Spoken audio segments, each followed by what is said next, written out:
సంవత్సర వేడుకలను పోలీసుల నిబంధనలు పాటిస్తూ ప్రశాంత వాతావరణంలో నిర్వహించుకోవాలని నాయుడుపేట డీఎస్పీ జి చెంచుబాబు అన్నారు. ఉమ్మడి నెల్లూరు జిల్లా నాయుడుపేట పోలీస్ సర్కిల్ కార్యాలయంలో అర్బన్ సీఐ బాబీతో కలిసి మీడియా సమావేశం నిర్వహించారు. ఈ సందర్భంగా ఆయన మాట్లాడుతూ రోడ్లలో కేక్ కటింగ్ చేయడం నిషేధమన్నారు. ఎక్కడా డీజేలను వాడరాదని, ఎవరైనా వినియోగిస్తే వాటిని స్వాధీనం చేసుకుని చర్యలు చేపడతామన్నారు. మద్యం షాపులను కూడా నిర్దేశించిన సమయంలోనే మూసివేసేలా సూచనలు జారీ చేయడం జరిగిందన్నారు. నాయుడుపేట, సూళ్లూరుపేట ప్రాంతాల్లో 5 పెట్రోలింగ్ బృందాలతో పికెటింగ్ నిర్వహించడం జరుగుతుందన్నారు. ట్రిపుల్ రైడింగ్, ర్యాష్ డ్రైవింగ్ చేస్తే తగు చర్యలు చేపట్టడం జరుగుతుందన్నారు.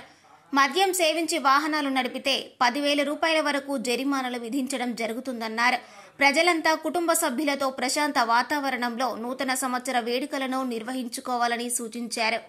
పికెట్లు ఏర్పాటు చేయడం జరిగింది. ఒక 5 పెట్రోలింగ్ పార్టీని కూడా ఏర్పాటు చేయడం జరిగింది. ట్రిపుల్ రైడింగ్ కానీ, డ్రంక్ అండ్ డ్రైవ్ కానీ, హెల్మెట్ ర్యాష్ డ్రైవింగ్ కానీ, సైలెన్సర్లు తీసి కనుక వెళ్ళేటట్టయితే తప్పనిసరిగా యాక్షన్లు తీసుకుంటాం. వెహికల్ సీజ్ చేయడం జరిగింది. డ్రంక్ అండ్ డ్రైవ్ ఉంటే ఒక్కొక్కరు 10,000 రూపాయల వరకు ఫైన్ వేసే అవకాశం ఉంది. కాబట్టి దీనివల్ల తాగిన మత్తులో ఏదైనా ప్రమాదాలు జరిగే అవకాశం ఉంది. కాబట్టి ఈ జాగ్రత్తలన్నీ ప్రజల సౌకర్యార్థం తీసుకోవడం జరిగింది.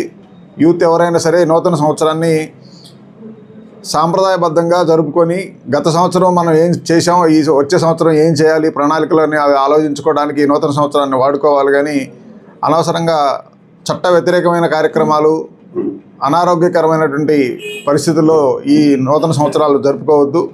ప్రశాంతంగా కుటుంబ సమేతంగా ఇళ్లల్లో కూర్చొని నూతన సంవత్సరాలు జరుపుకోవాలని పోలీసులు చెప్పినటువంటి నియమ నిబంధనలు తప్పనిసరిగా పాటించాలని కోరుతున్నాం.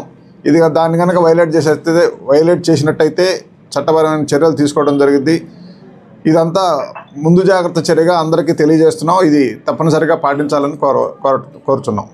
Thank you. మరిన్ని న్యూస్ అప్డేట్ కోసం A3 న్యూస్ ఛానల్ని సబ్స్క్రైబ్ చేసి బెల్ ఐకాన్ను ప్రెస్ చేయండి.